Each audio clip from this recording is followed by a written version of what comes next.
That was the scare yesterday, right? Is the persistence of say, shelter inflation in the next few years. There's no doubt about it that the Fed is stuck with a Congress that spent a lot of money building semiconductor plants, a lot of solar, and not doing housing.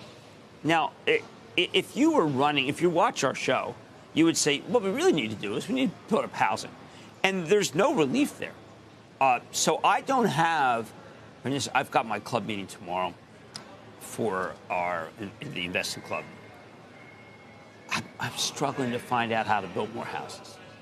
I also think, by the way, if you own a house, there's got to be some sense that you have to sell, but no one seems to want to do that. Now, I look at what Home Depot has to say, and I feel a little more sanguine.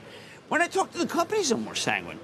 But I think that we're going to have some earnings disappointments soon because I think that you can't keep raising rates and not think that somebody gets hurt. That's interesting because the view from, say, J.P. Morgan last night was so far, conference season, we're not seeing the earnings blow-ups. Today, J&J reiterating the guide. That was Raytheon reiterating the guide. These are great companies, and it should matter. I think that Raytheon is an interesting play on what's happening in Ukraine. J&J splitting the company up. They don't even need to do this, but they're doing it. I think a lot of the CEOs just say, why the heck is my stock down? They're not thinking macro. They're thinking their own book. And I like that, but it may not be enough to convince people that the 4-year is not as good.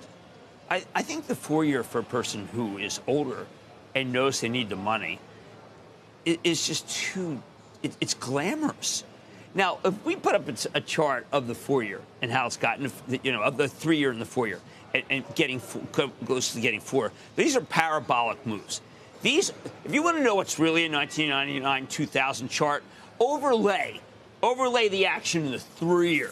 And typically what we would say is that's the parabolic. That should be sold. I don't know a soul who wants to sell the 3-year.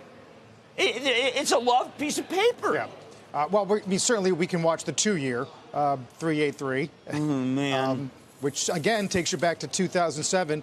There's a lot of discussion yesterday about 100 basis points. Nomura is going to try again, guessing on 100. But others say 375s in a row for these guys is a big deal.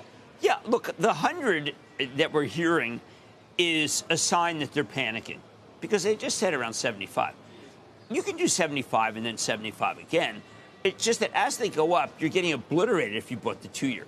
You have to go out a little bit more. Now, as someone who says, okay, look, I may need that money, and I once got in a lot of hot water for saying this, but if you need the money in a 3-year period, it's very difficult to say, I'm going to stick with the S&P when you've got this piece of paper. That's your enemy.